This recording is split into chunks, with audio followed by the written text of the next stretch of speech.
जय हिंद बच्चों, कैसे हैं आप सभी? बिल्कुल अच्छे।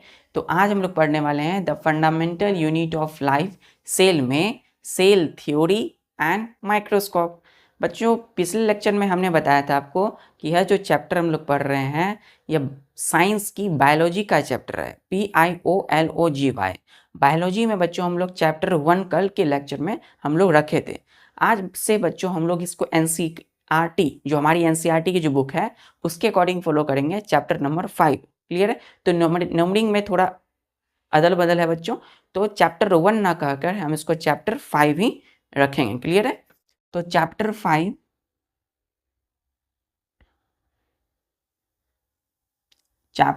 है बच्चों, क्या है? The fundamental unit of life.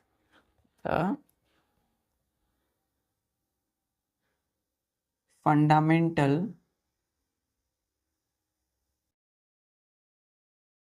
Unit of life. Fundamental unit of life क्या है बच्चों? सेल, है ना? यही हमारा चैप्टर है। चलिए, कल के लेक्चर में हम लोग देख रहे थे डिस्कवरी ऑफ सेल, कि सेल की डिस्कवरी कैसे हुई। रॉबर्ट हुक, हमारे एक इंग्लिश साइंटिस्ट है ना, जिन्होंने एक थीन स्लाइस ऑफ कॉर्क में अपने सेल्फ मेड माइक्रोस्कोप की मदद से देखा था कि एक हनीकॉम्ब लाइक स्ट्रक्चर होता है उसमें, कॉर्क में, तो उन्होंने उसका नाम दिया सेल। ठीक है, 1665 में। फिर बच्चों हमारे आए एंटोन वन लेवेनहुक 1674 में। उन्होंने क्या देखा? उन्होंने डेड सेल नहीं देखा, रॉबर्ट हुक ने डेड सेल देखा, लेकिन एंटोन वन लेवेनहुक जो है उन्होंने लिविंग सेल्स को देखा था। ठीक है, और इन्होंने स्पर्म को भी डिस्कवर किया, ह्यूमंस के, रेबिट्स का स्पर्म, फिर फिश का, फ्रॉक्स का, इंसेक्ट का। क्लियर है बच्चों? रॉबर्ट हुक जो है बच्चों, नेक्स्ट पॉइंट लिखिएगा उसी में, रॉबर्ट हुक, रॉबर्ट जो हमारे सेल को डिस्कवर किए, रॉबर्ट हुक डेड सेल को इन्होंने पब्लिश्ड किया, पब्लिश्ड हिज वर्क। इन्होंने अपने काम को क्या किया? प्रकाशित किया, पब्लिश किया in his book, in his work, in in the Micrographia book, Micrographia book. Clear है बच्चों? Micrographia BOOK book. तो ध्यान दीजिएगा, रॉबर्ट हुक जो साइंटिस्ट है, इन्होंने पब्लिश किया इस वर्क, अपने काम को, ये जो उन्होंने सेल का डिस्कवर किया, तो इनको इन्होंने किस में पब्लिश कर दिया? लिख दिया माइक्रोग्राफिया नाम के एक बुक में। क्लियर है? चलिए, आज हम लोग देखेंगे कि न्यूक्लियस का डिस्कवर किसने किया। तो बच्चों, इन 1831 में, कब, कितने ईस्वी में? 1831 में एक स्कॉटिश बॉटनिस्ट स्कॉटिश बॉटनिस्ट थे। कौन थे बच्चों? Robert, ROBERT, Robert brown, BROWN। क्या है बच्चों? Robert brown. तो रॉबर्ट ब्राउन नाम के एक स्कॉटिश में रहने वाले बॉटनिस्ट थे, है ना, प्लांट वगैरह को स्टडी करते थे। तो रॉबर्ट ब्राउन ने डिस्कवर्ड कर दिया the nucleus in the plant cell. तो सेल हम जानते हैं बच्चों कि हमारा पूरा बॉडी सेल से बना है। तो एक सेल जो है प्लांट सेल, सेल भी दो होते हैं बच्चों, एक प्लांट और एनिमल, क्योंकि हम जानते हैं कि सभी लिविंग ऑर्गेनिज्म जो आगे पढ़ेंगे सेल थ्योरी में, वो सेल से बने हुए हैं, सारे लिविंग ऑर्गेनिज्म, चाहे वो प्लांट हो, एनिमल हो। तो प्लांट सेल में बच्चों न्यूक्लियस का जो डिस्कवर है, किसने किया था? रॉबर्ट हुक ने, रॉबर्ट ब्राउन ने। किसने किया? रॉबर्ट ब्राउन ने। रॉबर्ट हुक सेल का डिस्कवर किया, डेड सेल, और इन्होंने न्यूक्लियस का डिस्कवर कर दिया, NUCLEUS, न्यूक्लियस। क्लियर है? कितने में? 1831 में स्कॉटिश बॉटनिस्ट थे। क्लियर है? क्लियर है? चलिए, अब नेक्स्ट पॉइंट इसी में बच्चों, डिस्कवरी ऑफ सेल में ही,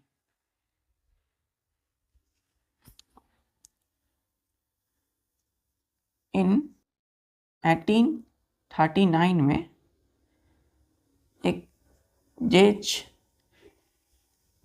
animal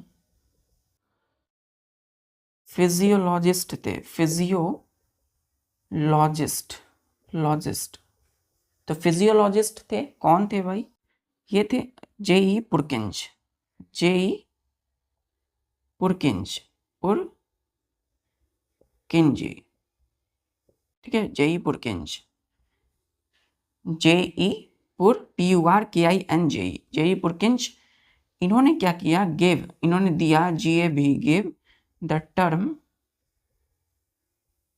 term protoplasm,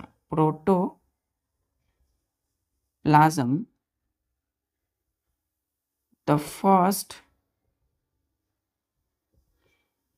living fluid substance inside the cell। ध्यान दीजिएगा, हमने क्या कहा कि जेई पुरकिंज नाम के, है ना, एक एनिमल फिजियोलॉजिस्ट थे, PHYSIOLOGIST। तो एनिमल JCZECH, जेज एनिमल फिजियोलॉजिस्ट थे। 1839 में इन्होंने जेई पुरकिंज नाम के एक एनिमल फिजियोलॉजिस्ट ने गिव दिया टर्म को, कौन से टर्म दिया? तो प्रोटोप्लाज्म, जो कि एक the first living fluid substances होता है बच्चों इनसाइड द सेल। क्लियर है? तो सेल के अंदर में जो लिक्विड होगा, उसको क्या बोलेंगे हम लोग?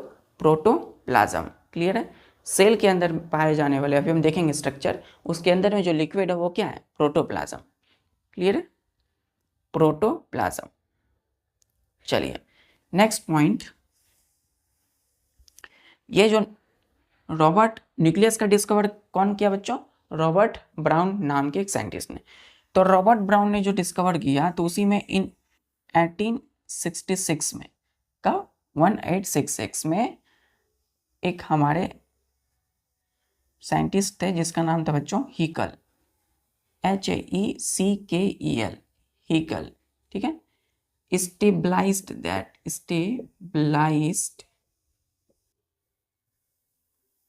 that the nucleus are responsible for storing and transferring hereditary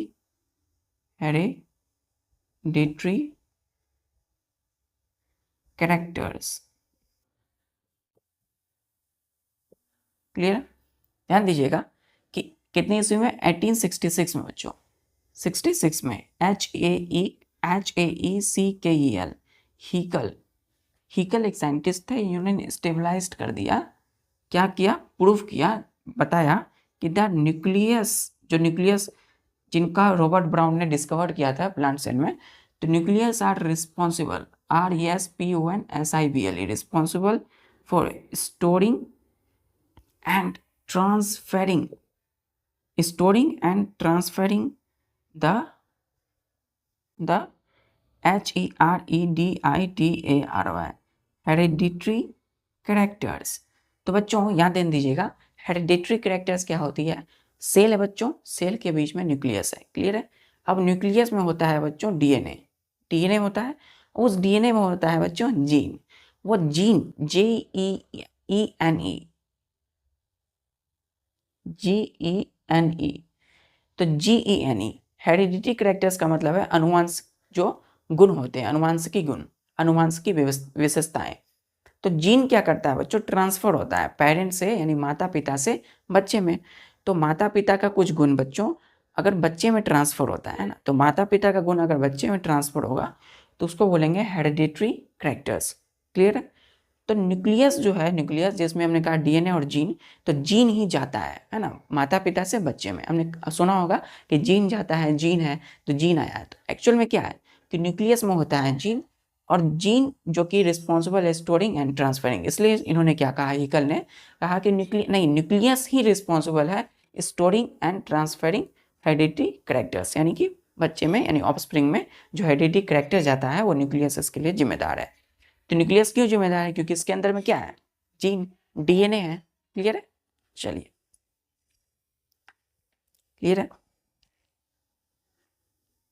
चलिए, तो अब बच्चों हम आते हैं अपने मेन आज के जो टॉपिक हैं, और वो है बच्चों cell theory.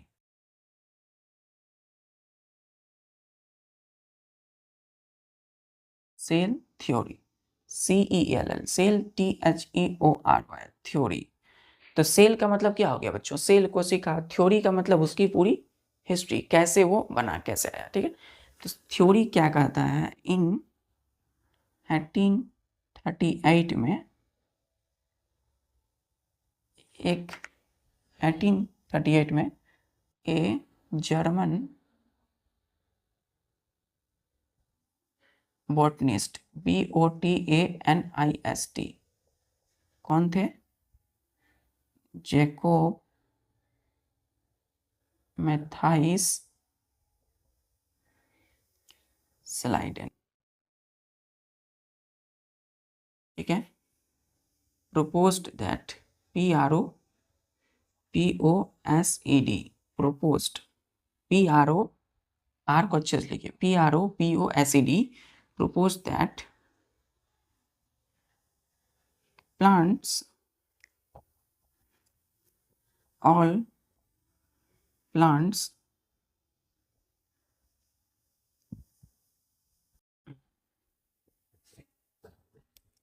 all plant consist of cell. Clear? And all plant consist of cell. तो 1838 में एक जर्मन GERMAN, जर्मन के एक बोटनिस्ट थे, है ना, Jacob Matthias, MATHIS, Matthias, CSCHLEIDEN, Schleiden. Clear है? तो जैकोब मैथाइस स्लाइडेन ने प्रपोज्ड कर दिया, बताया, है ना, एक प्रूफ किया कि that all plants consist of cell. इन्होंने बोला कि जितने भी पेड़ पौधे प्लांट होते हैं वो किससे बने होते हैं? सेल से बने होते हैं। क्लियर? चलिए, नेक्स्ट बच्चों, इन 1839 में, कितने बच्चों? 1839 में एक जर्मन GERMAN, जर्मन जियोलॉजिस्ट, कौन थे बच्चों? तो ये थे बच्चों थियोडर, ठीक है, THEODOR, थियोडर स्वान, SCHWANN। ठीक है, थियोडर स्वान ने क्या किया? प्रपोज्ड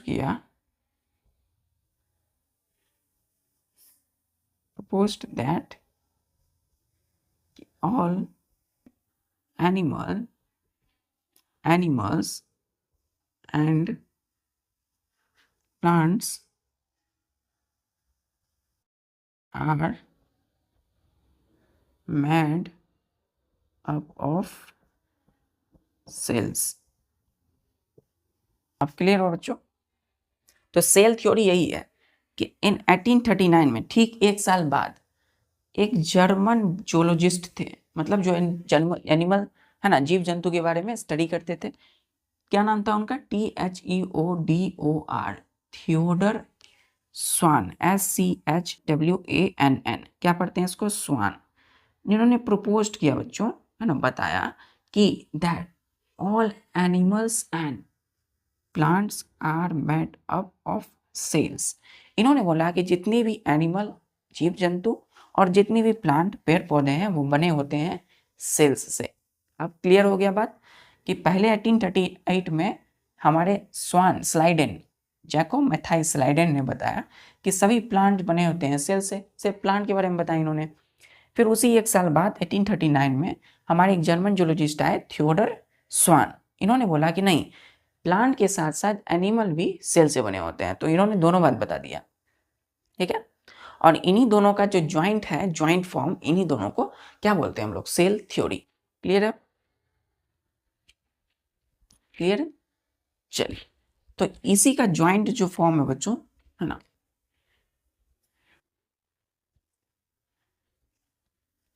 नेक्स्ट पॉइंट लिखिएगा, दिस ज्वाइंट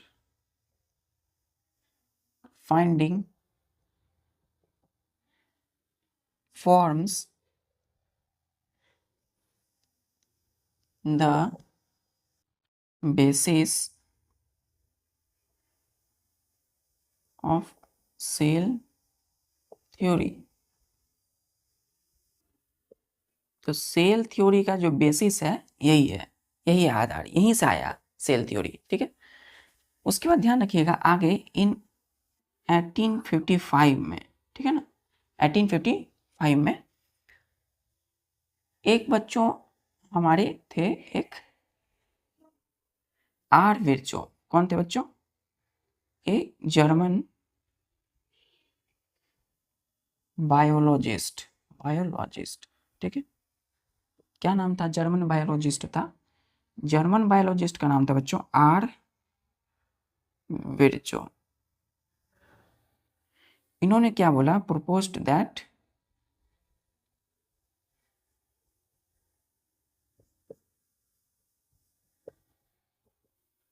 all cells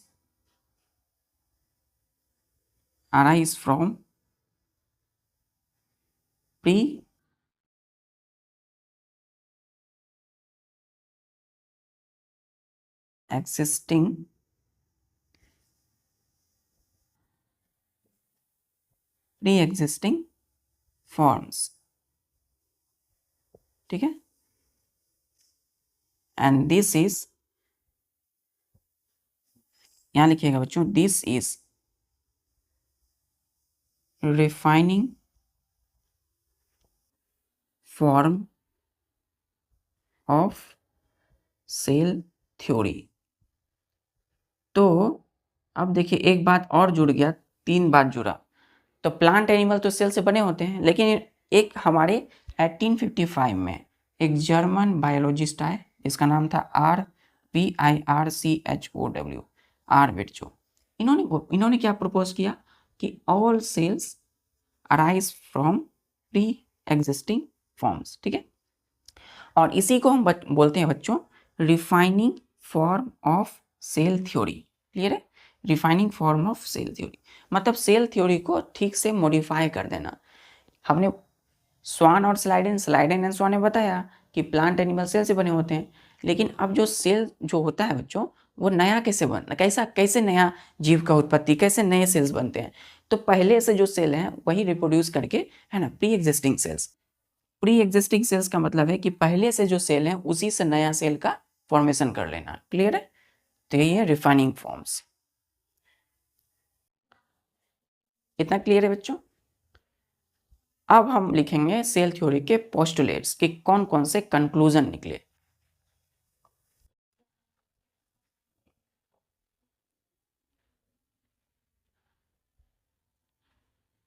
देखिए बच्चों, अब हम देखिए पोस्टुलेट पढ़ते हैं, POSTULATES, मतलब क्या कंक्लूजन निकले सेल थ्योरी का। ठीक है, लिखिएगा बच्चों, स्टार देखिए, four FOUR, four postulates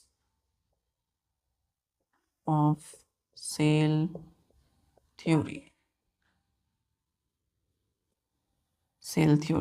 four postulates का मतलब कंक्लूजन सेल थ्योरी की। फर्स्ट है इसमें कि all organism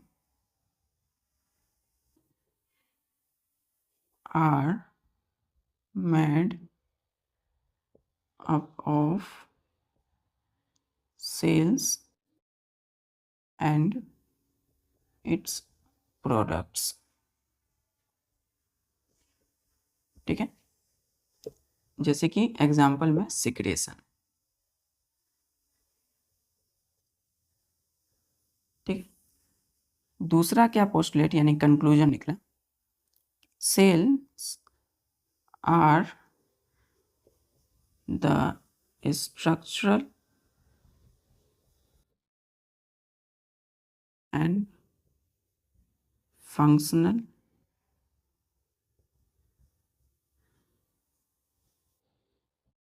units of life, functional units of life. ठीक है, ऐसा क्यों बोला गया? बिकॉज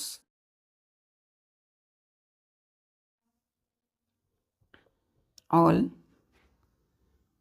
मेटाबॉलिक, यहाँ पे कैपिटल लिखेंगे, मेटाबॉलिक रिएक्शन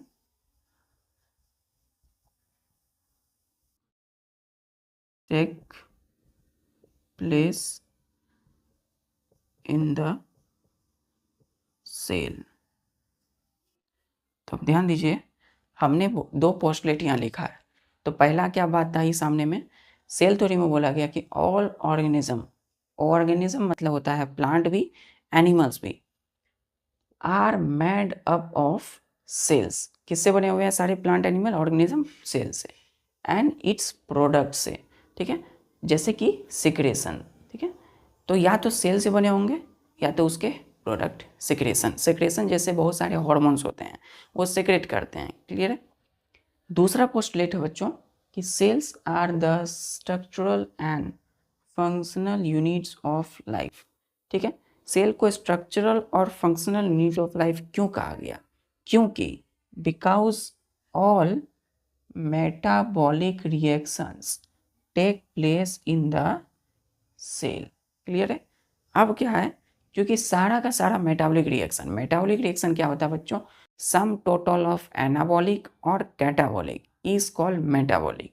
मतलब बच्चों, हमारे शरीर में किसी चीज़ का बनना और किसी चीज़ का टूटना, ये प्रोसेस चलता है। बनता कैसे है? तो हम लोग बच्चों जैसे खाना खाते हैं, है ना, तो अब देखिए बनने का तात्पर्य क्या है? जैसे कि ये प्लांट है बच्चों, है ना, तो प्लांट फोटोसिंथेसिस करता है बच्चों। तो फोटोसिंथेसिस में क्या हो गया? वो एनाबॉलिक हो गया, उसमें क्या हो रहा है? प्रोसेस बन रही है।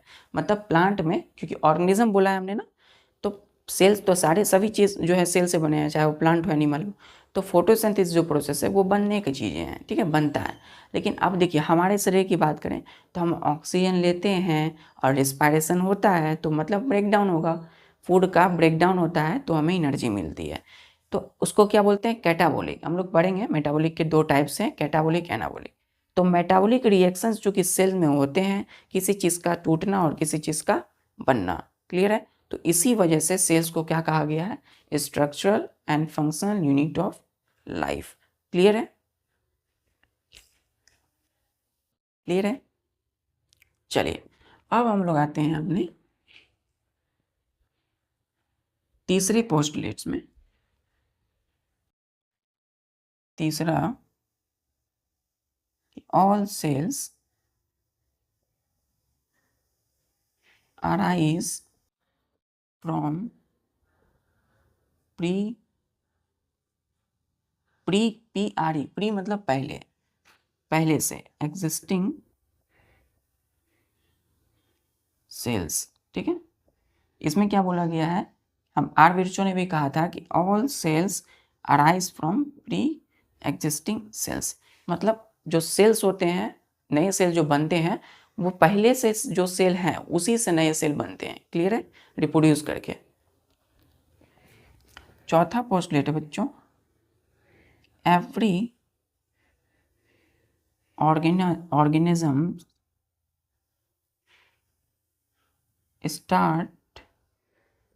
start its all or every organism starts its life as a single cell। ठीक है, सिंगल सेल।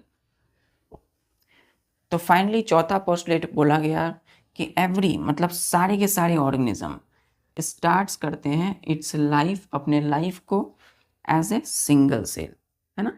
जैसे कि बच्चों हमारा जो जन्म होता है एक सिंगल सेल से होता है, जायगोट, ZYGOT, जायगोट से। तो सिंगल सेल जायगोट है, उससे हमारा पूरा बॉडी बन जाता है ना। तो वही है कि every organism start its life as a single cell. Clear है बच्चों?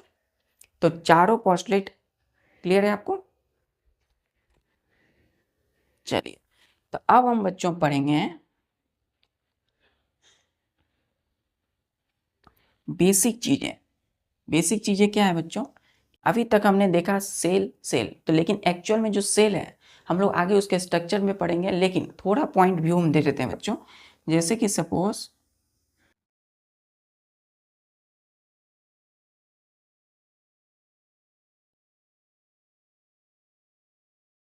ध्यान रखिएगा, ये प्लांट सेल हम बना रहे हैं, इसके बीच में देखिए, प्लांट सेल के बीच में यहाँ पे आप देखेंगे यदि, तो यहाँ पे आपको मिलेगा न्यूक्लियस। ठीक है, न्यूक्लियस, क्लियर है, न्यूक्लियस।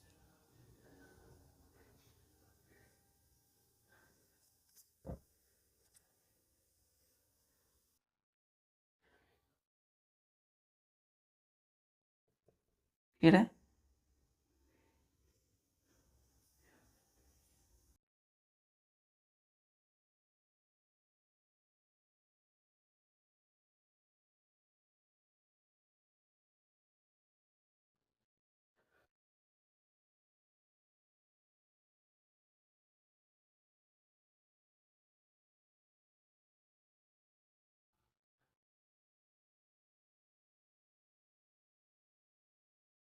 देखिए, ये जनरली बच्चों ध्यान रखिएगा, ये है आपका एक प्लांट सेल।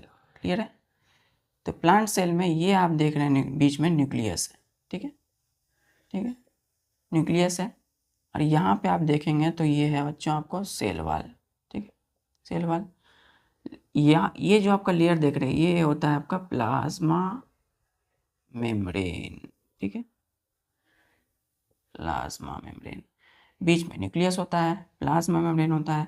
और ये यहाँ पे जो अंदर में बच्चों जो द्रव्य है यानी फ्लूइड जो है, FLUID फ्लूइड, ये जो लिक्विड जो भरा हुआ है FLUID फ्लूइड, इसको हम यहाँ लिखिएगा, इसको बोलते हैं हम लोग प्रोटोप्लाज्म। ठीक है, प्रोटोप्लाज्म। अब प्रोटोप्लाज्म जो है PROTOPLASM, प्रोटोप्लाज्म को कौन दिया था बच्चों? हम जाने थे, प्रोटोप्लाज्म जो है जेई पुरकिंस ने दिया था। तो जेई पुरकिंस ने क्या बोला कि सेल में बच्चों है ना प्रोटोप्लाज्म होता है जो कि फ्लूइड होता है, लिक्विड होता है। प्रोटोप्लाज्म दो चीज़ों से बना है, न्यूक्लियस प्लस साइटोप्लाज्म। ठीक है, न्यूक्लियस प्लस साइटोप्लाज्म। तो ये सेल में, अभी आप बताइए, ये न्यूक्लियस और पूरा सेल में जो लिक्विड है इन दोनों को मिला के हम क्या बोलेंगे? प्रोटोप्लाज्म। अब क्लियर हो बच्चों? तो न्यूक्लियस और प्लस साइटोप्लाज्म जब दोनों मिलेगा तो प्रोटोप्लाज्म बन जाएगा। तो इसमें अभी जो ये जो आप लिक्विड देख रहे हैं इसको हम क्या बोलेंगे? साइटोप्लाज्म। क्लियर है, ये बेसिक चीजें हैं। अब यहाँ पे बच्चों है न्यूक्लियस, और न्यूक्लियस में होता है DNA। क्लियर है, और DNA में होता है बच्चों, बनता है जीन, GENE, जीन।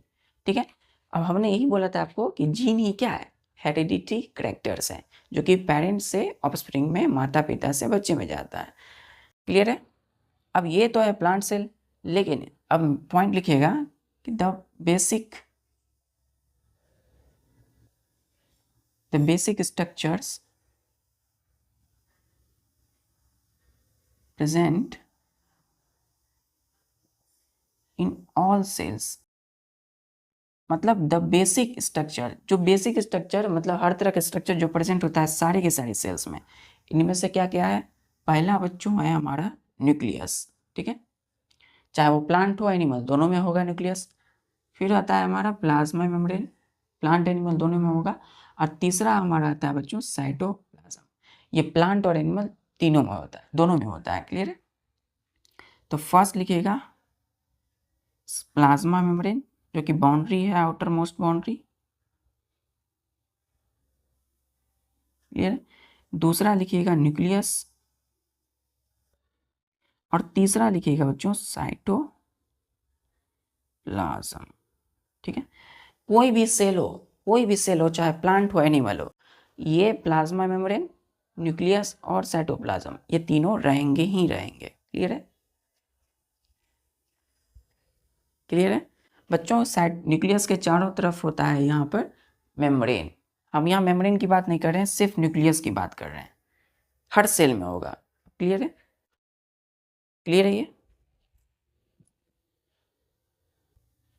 क्लियर है। चलिए, तो अब हम आते हैं अपने नेक्स्ट टॉपिक पे, जो आज का हमारा है माइक्रोस्कोप।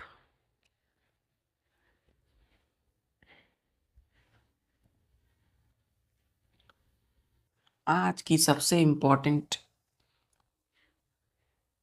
सेल थ्योरी के बाद हमारा है बच्चों microscope. MICRO micro, SCOPE microscope. क्या होता है बच्चों? देखिए, माइक्रो का मतलब क्या होता है बच्चों? स्मॉल, छोटा, है ना, एकदम छोटा बच्चों।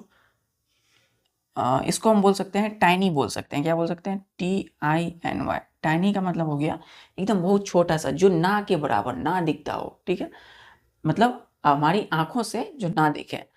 और SCOP, स्कोप का मतलब होता है बच्चों एक इंस्ट्रूमेंट। क्या होता है? इंस्ट्रूमेंट, है ना, एक इंस्ट्रूमेंट। तो हम इसको कैसे डिफाइन करते हैं माइक्रोस्कोप को? इस एक instrument, an instrument used for observing the very small objects, ठीक है, एन इंस्ट्रूमेंट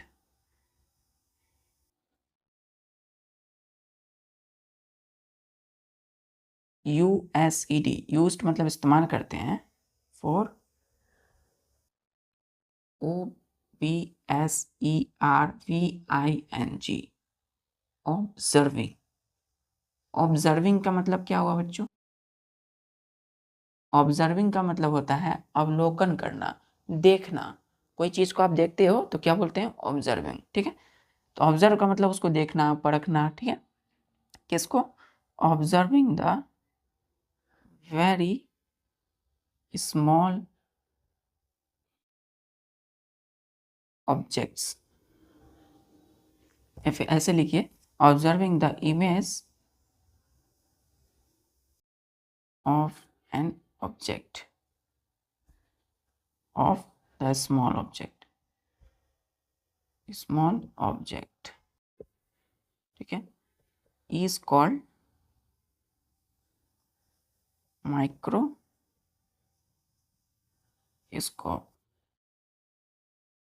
क्लियर है? माइक्रोस्कोप क्या बोले हम? हमने कहा कि an instrument used for observing the image of the small object is called microscope. मतलब बच्चों ऐसी इतना छोटा सा ऑब्जेक्ट का मतलब क्या होता है? देखिए, ध्यान दीजिए, OBJECT, ऑब्जेक्ट मतलब वैसी वस्तु या कोई चीज जिसको हम छू सकते हैं, जिसको हम देख सकते हैं। लेकिन हमने यहाँ क्या लिखा? Small object.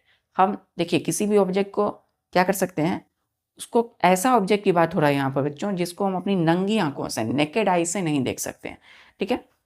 तो एक इंस्ट्रूमेंट है, यूज करते हैं फॉर ऑब्जर्विंग द इमेज, मतलब जो छोटा सा कोई वस्तु या कोई चीज़ है जो कि हमारी आंखों से, नेकेड आई से नहीं देख पा रहे हैं, उससे हम क्या करते हैं? उसकी इमेज को एक इंस्ट्रूमेंट की मदद से हम उसको देखते हैं, ऑब्जर्व करते हैं, और जिस इंस्ट्रूमेंट की मदद से हम देखते हैं उसको माइक्रोस्कोप कहते हैं। अब क्लियर है बच्चों? Very small objects, very tiny. Clear? चलिए, अब हम करेंगे इस माइक्रोस्कोप का टाइप्स,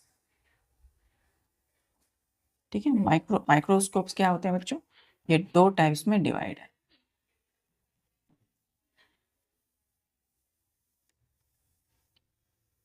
तो पहला होता है बच्चों कंपाउंड, COMPOUND, कंपाउंड माइक्रोस्कोप। इसको हम बोलते हैं electric microscope,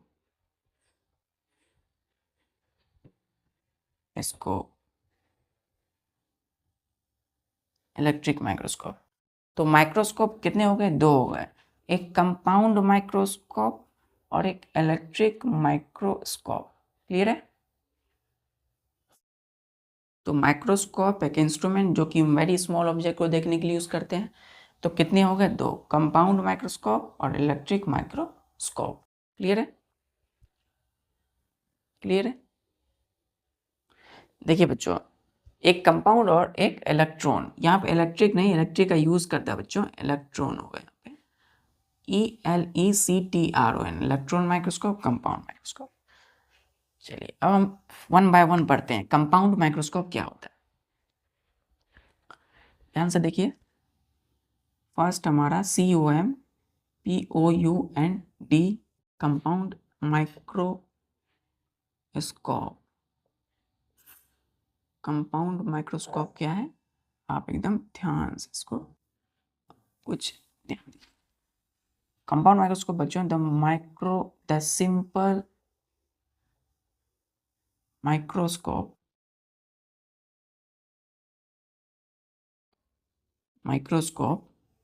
used in schools by students, ठीक है, is called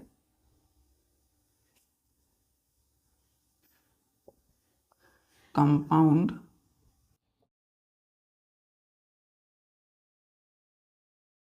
माइक्रोस्कोप। तो वैसी माइक्रोस्कोप बच्चों कंपाउंड माइक्रोस्कोप होती है, कहलाती है। वैसा सिंपल माइक्रोस्कोप, क्यों बोले सिंपल, क्योंकि इसको यूज़ किया जाता है स्कूल्स में बाय स्टूडेंट्स के द्वारा, ठीक है। तो इसको ऐसे बोल सकते हैं कि आप अपने कहीं भी कोई भी लेबोरेटरी में बच्चों, लेबोरेटरी में किसी भी चीज़ के लिए आप अपने स्कूल में क्या करते हो, है ना, जिस लेबोरेटरी में आप अपना जिस माइक्रोस्कोप का यूज़ करते हो स्कूल में, है ना, जिस भी माइक्रोस्कोप का यूज़ करते हो अपने स्कूल में, उसको क्या बोलेंगे, कंपाउंड माइक्रोस्कोप। क्लियर है बच्चों। चलिए ये कंपाउंड माइक्रोस्कोप जो आप अपने स्कूल में यूज़ करते हो, इट यूजेस लाइट। ये बच्चों लाइट का इस्तेमाल करता है ना, सनलाइट भी हो सकता है या नॉर्मल सी कोई बल्ब की लाइट हो सकती है, to illuminate the objects, OBJECTS, ठीक है।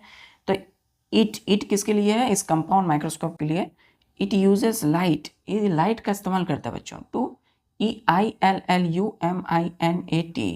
इल्यूमिनेट करने के लिए ऑब्जेक्ट्स को, है ना। ताकि बच्चों जैसे ही कंपाउंड माइक्रोस्कोप में अगर लाइट पड़ेगा, है ना, उस रिफ्लेक्टर पे, तो लाइट जैसे ही बच्चों आता है बच्चों, उसी जैसे ही लाइट आया उसी प्रकार क्या होगा, ऑब्जेक्ट्स जो है हमें दिखने लगेगा हमारी उस आई पीस में, लेंस में से करके देखते हैं जो।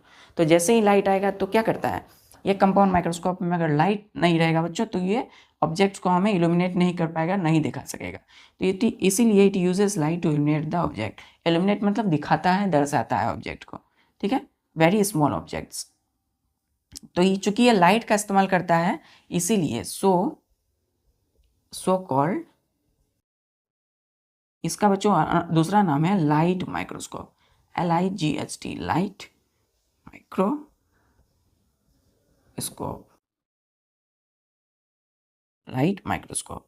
तो कंपाउंड माइक्रोस्कोप का दूसरा नाम क्या है, लाइट माइक्रोस्कोप। इसको लाइट माइक्रोस्कोप क्यों कहे, क्योंकि बच्चों किसी ऑब्जेक्ट को दिखाने के लिए ये माइक्रोस्कोप लाइट का यूज करता है, इसीलिए इसको लाइट माइक्रोस्कोप कहेंगे, LIGHT, लाइट माइक्रोस्कोप। अब क्लियर है, क्लियर है बच्चों। चलिए ये माइक्रोस्कोप का जो पावर है बच्चों, पावर जो है, हाँ, मैग्निफिकेशन का जो पावर है, मैग्निफिकेशन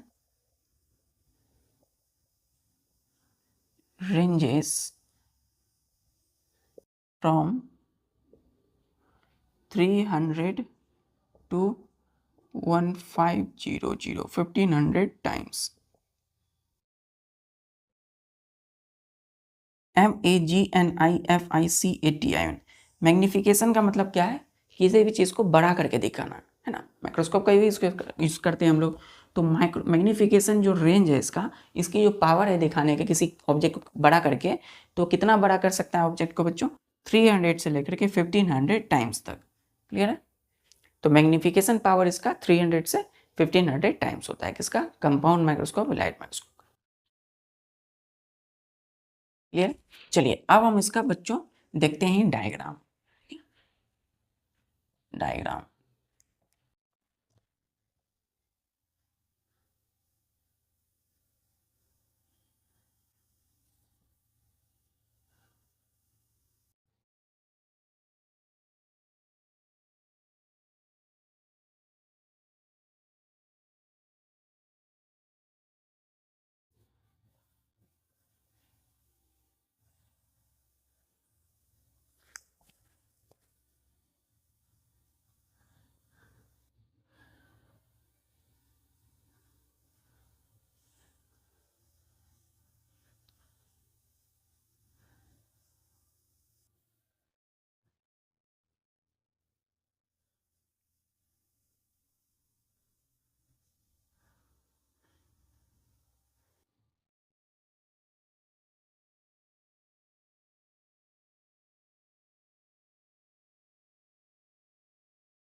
ध्यान दीजिए बच्चों, ध्यान से एकदम।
यहाँ से आगे बच्चों ध्यान दीजिए।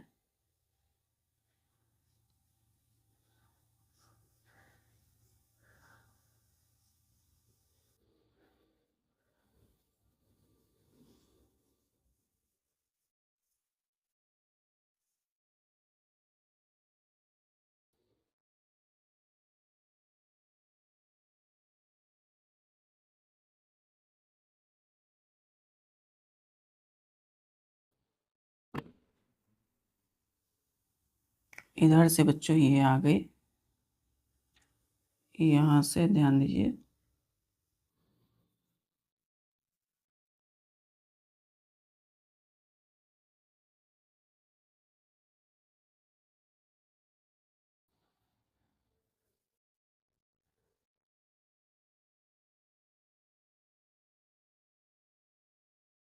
यहाँ पे बच्चों हम लोगों को रहता है स्लाइड।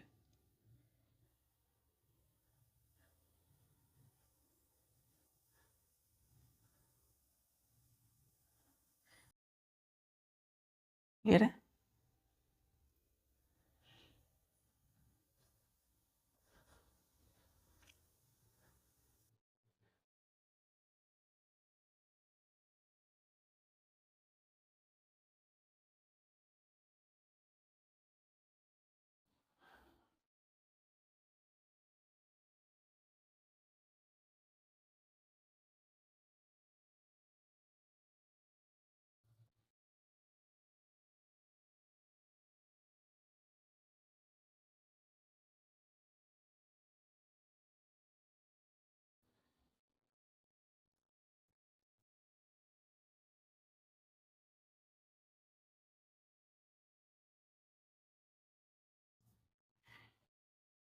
ये ध्यान दीजिए बच्चों, यहाँ पे ये आपका बन गया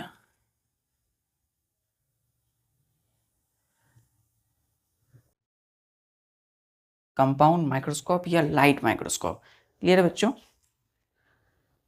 यह क्या है आपकी, ये क्या है आपकी बच्चों, ये है आपका एक कंपाउंड और लाइट माइक्रोस्कोप। देखिए आपके सामने ये एकदम इसी प्रकार का बच्चों आपके स्कूल में रहता है, जिससे आप देखते हो ऐसे करके, है ना। तो आप क्या देखते हो, स्लाइड को देखते हो। तो स्लाइड कहाँ रहता है बच्चों, यहाँ पे। तो हम क्या लिखेंगे यहाँ पे, SLIDE। स्लाइड छोटा सा रहता है, उसको देखते हो। कहाँ से देखते हो, यहाँ से देखते हो। तो ये जो है आपका आई पीस है, PIEC, ठीक है। यहाँ पे आप अपनी आंखों को रख करके देखते हो, ठीक है।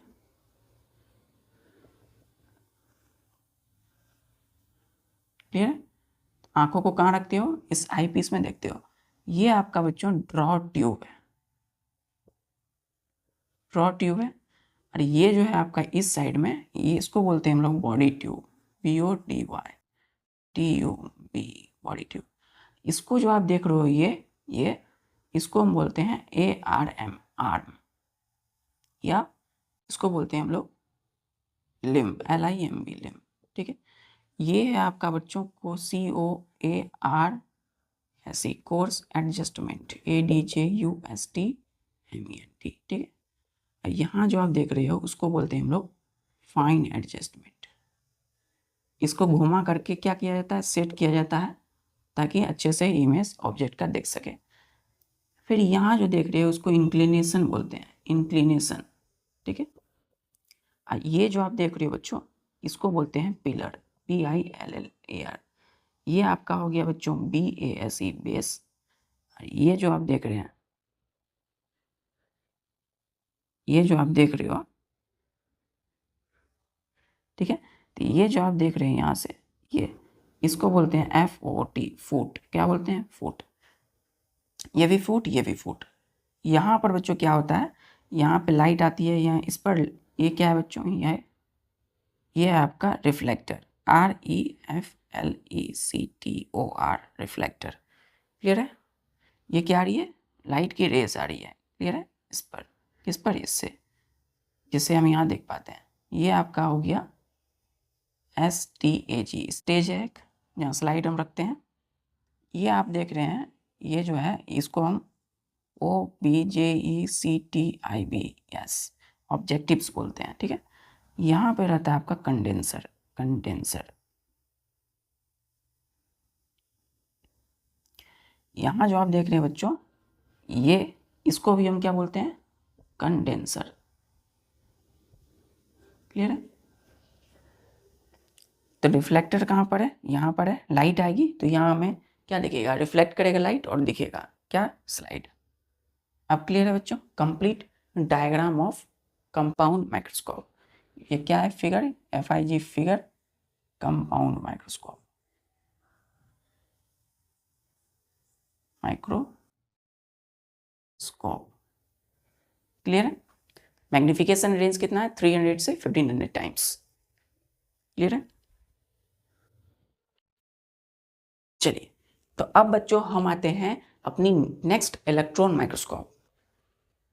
इसको आप प्रैक्टिस कीजिएगा, जितना आप प्रैक्टिस कीजिएगा उतनी ही आपकी शानदार क्लैरिटी और कंसेप्ट होगी।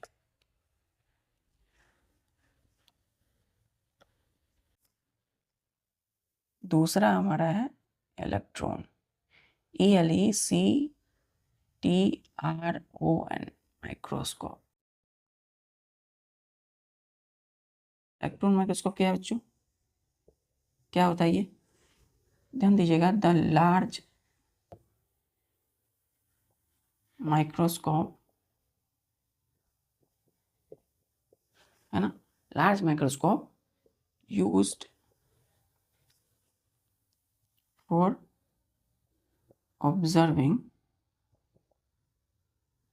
the subcellular structure, subcellular structures, clear, is called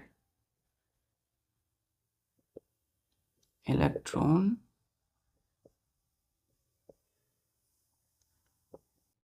microscope. Clear है? अब ध्यान दीजिएगा, हमने क्या कहा कि ये माइक्रोस्कोप सबसे बड़ा होता है बच्चों। वो जो हम लोग यूज़ करते हैं कंपाउंड या लाइट माइक्रोस्कोप, उससे इलेक्ट्रॉन माइक्रोस्कोप बहुत बड़ा होता है, ठीक है। तो हमने कहा कि द लार्ज, बड़ा सा माइक्रोस्कोप है यूज्ड फॉर, इसके लिए यूज़ करते हैं ऑब्जर्व करने के लिए, देखने के लिए, द सब सेलुलर स्ट्रक्चर। सब का मतलब होता है उससे भी नीचे का, है ना, किससे? सेलुलर, मतलब सेल से भी बच्चों एकदम सबसे छोटा सा सेल, सबसे छोटा, मतलब सेल के भी अंदर हम जब जाएंगे देखने के लिए कि कौन सा, वो सेल तो हम देख लेते हैं ऊपर से, लेकिन सेल के अंदर जब हम जाते हैं तब कौन सा माइक्रोस्कोप यूज़ करेंगे? इलेक्ट्रॉन माइक्रोस्कोप, ठीक है। तो ये सब सेलुलर जो स्ट्रक्चर है हम कंपाउंड माइक्रोस्कोप से नहीं देख सकते हैं। सब cellular structures cannot be seen by compound microscope।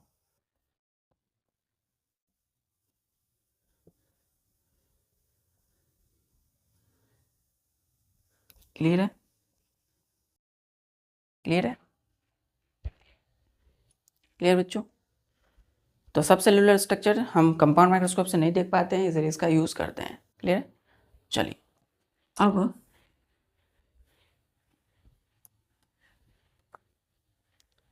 अब ये बच्चों यूज़ क्या करता है?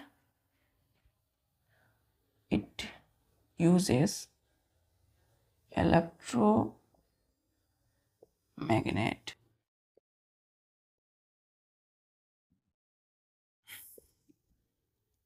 and electron। तो ये इलेक्ट्रोमैग्नेट और इलेक्ट्रॉन का यूज करता है फॉर ऑब्जर्विंग द ऑब्जेक्ट। तो किसी भी चीज को देखना है, ऑब्जेक्ट का मतलब चीज या वस्तु, तो उसको देखने के लिए ये इलेक्ट्रोमैग्नेट का यूज करेगा, इस्तेमाल करता है बच्चों, और इलेक्ट्रॉन का यूज करता है। क्लियर है? Next point, it uses USS, use इस्तेमाल करता है हाई इलेक्ट्रिक वोल्टेज। ठीक है, मतलब ज़्यादा से ज़्यादा ये इलेक्ट्रिक से चलता है बच्चों, इलेक्ट्रिसिटी से। तो हाई इलेक्ट्रिक वोल्ट का है ना, वोल्टेज का, बिजली का इस्तेमाल होता है इसमें, हाई पावर का, इलेक्ट्रिसिटी का। इसकी जो मैग्निफिकेशन है,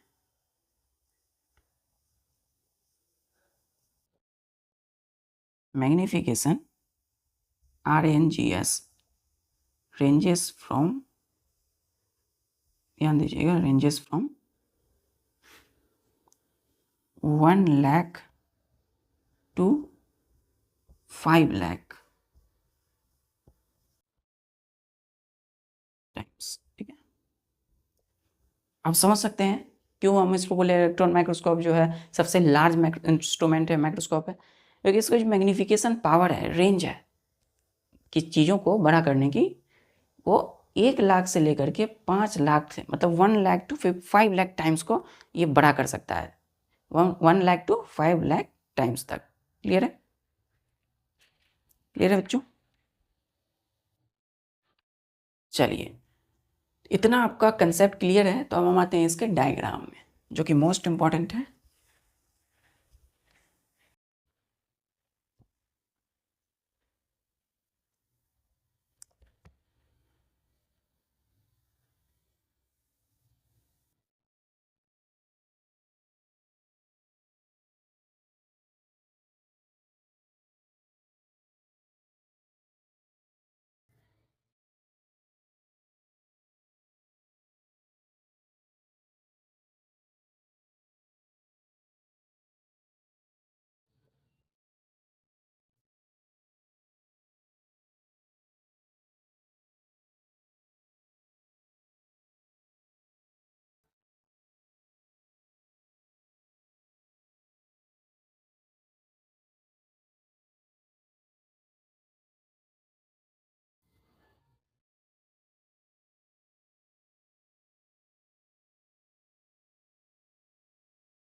इस तरीके से बच्चों, ये क्या है आपकी, ये आपका बन गया स्ट्रक्चर में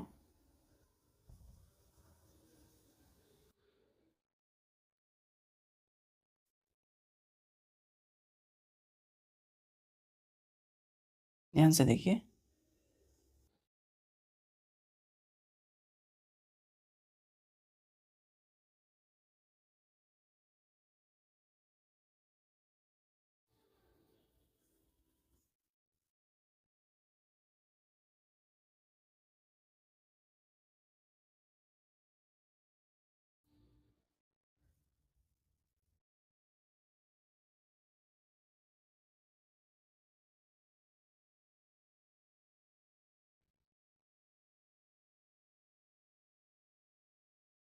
देखिए, तो ये हमने क्या बनाया बच्चों, ये है आपका इलेक्ट्रॉन माइक्रोस्कोप। इलेक्ट्रॉन माइक्रोस्कोप बच्चों इसी तरीके से होता है। यहाँ पे बच्चे होते हैं, आप ये जो देख रहे हैं ये है ना, तो यहीं पे बच्चों होता है इंसुलेटर। क्लियर है बच्चों? ये होता है स्पेसिमेन। ठीक है। यहाँ पे बच्चों होता है फोटो प्लेट,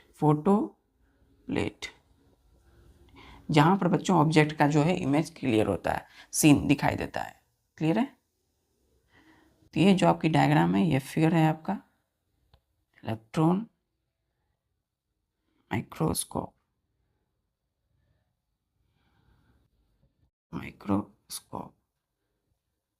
क्लियर है?